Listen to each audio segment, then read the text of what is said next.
ایک اضافی بات جو مصطفیٰ کریم علیہ السلام نے فرمائی اور جس کو امت نے چھوڑ دیا اسی وجہ سے گمراہ ہو گئے، فرمایا مدد حاصل کرو ہر شعبے کے، تو سرکار خود فرمائے مدد حاصل کرو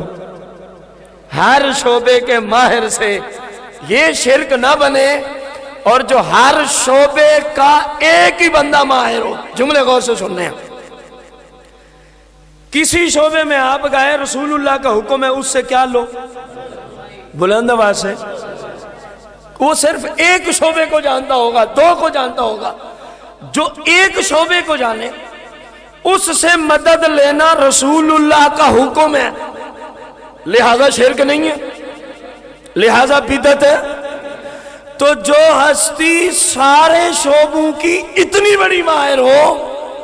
کہ کبھی ماہروں نے بھی نہ سوچا ہو مراد میری مصطفیٰ ہے، اگر ان سے مدد لی جائے تو وہ کیسے شرک ہو جائے گا؟ میں نہیں کہہ رہا، رسول اللہ پاک صلی اللہ علیہ وسلم کا فرمان